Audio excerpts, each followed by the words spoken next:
தங்கம், வைரம், வெள்ளி தள்ளுபடி திருவிழா. தங்க நகைகள் சேதாரம் 1% குறைவு. வைர நகைகள் கேரட்டுக்கு 5000 குறைவு.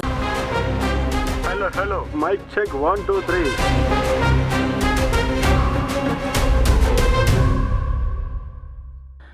மகாராஷ்டிராவில் அவுரங்கசீப்னு ஒரு செத்து போன மண்ணை நம்மெல்லாம் பழசு படிச்சிருப்போம். அவுரங்கசீப்னு அவர் இருந்த பேரால் அவுரங்காபாத்னு ஒரு ஊர் இருந்துச்சு.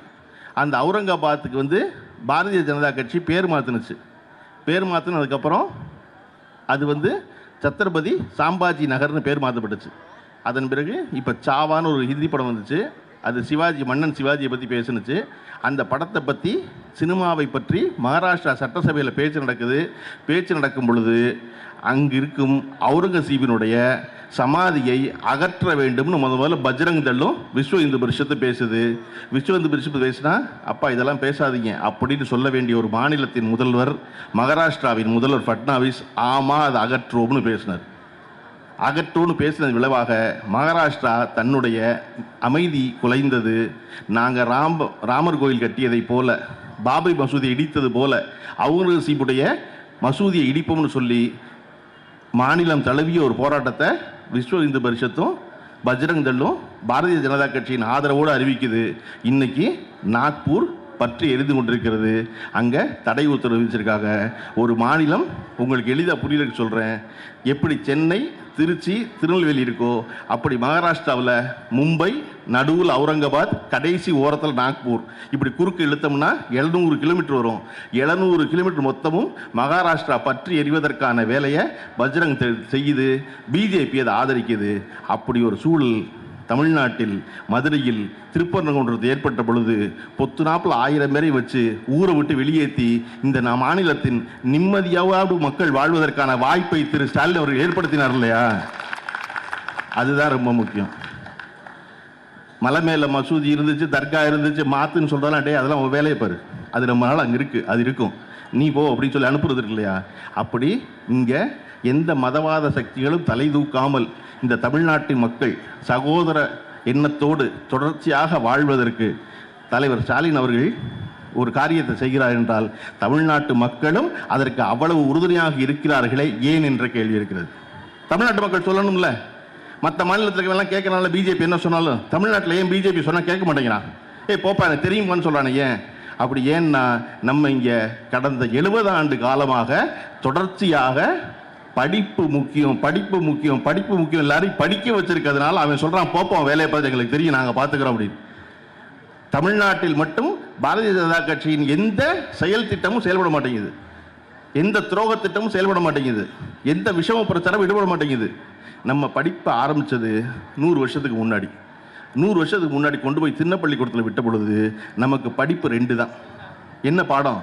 ஒன்று தமிழ், கீழே மண்ணை கொட்டி ஆனா ஆவனான்னு எழுதுறது. 2வது நம்பர், எண். அதனால தான் எண்ணும் எழுத்தும் கண்ணன தகும்னா 2 தான் படித்தோம்.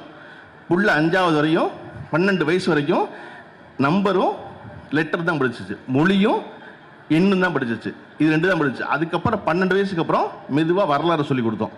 அப்புறம் புவியியல் சொல்லிக் கொடுத்தோம், ஜாகிரபி சொல்லிக் கொடுத்தோம், அப்புறம் பௌதிகம் சொல்லிக் கொடுத்தோம், இயற்பியல் சொல்லி கொஞ்சம் கொஞ்சமாக படித்தோம் சப்ஜெக்டாக.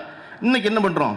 5வது படிக்கிற பிள்ளைக்கே ஃபிசிக்ஸ் சொல்லிக் கொடுக்குறோம், கெமிஸ்ட்ரி சொல்லிக் கொடுக்குறோம், பாட்னி சொல்லிக் கொடுக்குறோம், ஜுவாலஜி சொல்லிக் கொடுக்குறோம், ஹிஸ்ட்ரி சொல்லிக் கொடுக்குறோம், சிவிக்ஸ் சொல்லிக் கொடுக்குறோம். எல்லாமே 5வது படிக்கிற பிள்ளைக்கே இருக்குது. கரெக்டாக 5வது படிக்கிற பிள்ளைக்கு ஸ்பானிஷ் சொல்லிக் கொடுக்குறோமா, ஃப்ரெஞ்சு சொல்லிக் கொடுக்குறோமா, வங்காளம் சொல்லிக் கொடுக்குறோமா? ஏன்னா மொழி அறிவு இல்லை, பாடம் தான் அறிவு, பொருள் தான் அறிவு, சப்ஜெக்ட் தான் நாலேஜ், லாங்குவேஜ் நாலேஜ் கிடையாது. அதனால தான் இன்னைக்கு இந்த பட்ஜெட்டில் நம்ம ஆர்டிஃபிஷியல் இன்டெலிஜென்ஸ் சொல்லிக் கொடுக்க போகிறோங்கிறத பிரபாகர் ராஜா எம்எல்ஏ அவர்கள் பெருமையாக சொல்வதற்கான காரணம், நாங்கள் இன்னொரு பாடம் சொல்லிக் கொடுக்குறோம் பிள்ளைக்கு. அந்த புள்ள தெரிஞ்சிக்க வேண்டியது பாடத்தை தான், மொழி இல்லை. அந்த பாடத்தை நல்லா படித்தா பின்னாடி அவசியம் ஏற்படும் போது புள்ள மொழியை படிச்சுக்கும். இன்னைக்கு நம்ம வீட்டில் எல்லா பிள்ளைகளும் வெளிநாட்டுக்கு போயிருக்காங்களே, உலகம் பூரா வேற வேற இடத்துக்கு, அதெல்லாம் எப்படி பேசுகிறான்? அங்கே போனதுனால பேசுகிறான். அட ஒன்றுமே வேண்டாம், பீகார்லேருந்து இங்கே டேபிள் துடைக்க வந்தான்ல, அவங்ககிட்டலாம் நம்ம இந்தியா பேசுகிறோம், அவன் தானே தமிழ் பேசுகிறான். அவன் என்ன மும்மொழி கொள்கையில் அங்கே தமிழ் படிச்சுட்டு வந்தானா? தமிழ்நாட்டுக்கு போனால் நல்லா டேபிள் துடைக்கலாம், தமிழ் தெரிஞ்சான் துடைப்போம். நான் வந்தானே வழி இல்லை, பிழைக்க வந்தான், வந்த இடத்துல வேலை செஞ்சான், வேலை செஞ்ச இடத்துல அந்த மொழியை கற்றுக்கிட்டாதான் நம்மளை வச்சிருப்பாங்க தெரிஞ்சுக்கிட்டு அவன் இந்த மொழியை படித்தான். சரியா? அப்படி எவனுக்கு தேவையோ அப்போ அந்த மொழியை படிக்க போகிறோம். தேவையில்லாமல் நாங்கள் உங்கள் வீட்டு பிள்ளைகள் அரசு பள்ளி படிக்கிற பிள்ளை ஹிந்தி படிக்க வேண்டாமா, 3வது மொழி படிக்க வேண்டாமா அப்படின்னு கேட்டால் படிக்க வேண்டாம்னு சொல்லுங்க. படிக்கவே வேண்டாம். நம்ம வந்து பேரறிஞர் அண்ணா சொல்லி கொடுத்த நமக்கு இருமொழி கொள்கை இருக்கிறது. நமக்கு வந்து தமிழும் ஆங்கிலமும் இந்த மாநிலத்தில் மிக வளமையாக இருக்கிறது. அதனால எங்களுக்கு 3வது மொழி வேண்டாம். வேணுங்கிறால் யார் வேணாலும் படிச்சுக்கலாம். இங்கே இந்தி பிரச்சார சபை இருக்குது, ஃப்ரெஞ்சு கிளாஸ் இருக்குது, யார் வேணால் படிச்சுக்கலாம். பள்ளிக்கூடத்தில் ஒரு மொழியை சேர்ப்பது என்பது அந்த பிள்ளைக்கான சுமை. தேவையில்லாமல் ராத்திரி உட்காந்து வீட்டில் யார் சொல்லிக் கொடுப்பா அந்த பாடத்தை, எங்கே போய் படிக்க அந்த புடத்தை? அப்போ அது தேவையில்லை. இங்கே பொருள் தான் அறிவு, சப்ஜெக்ட் தான் அறிவு. ஆர்டிஃபிஷியல் இன்டெலிஜென்ஸ் போல், டேட்டா சயின்ஸ் போல் அதை சொல்லிக் கொடுக்கறது தான் வழி. அதை சொல்லிக் கொடுப்பதற்கு தமிழ்நாடு அரசு இன்று தொடங்கலை.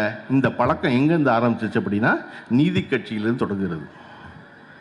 நான் வந்து இந்த திராவிட மாடல் அரசின் அனைத்து சாதனைகளையும் சொல்லி இந்த ராத்திரியை சிவராத்திரியாக்க விரும்பலை. நான்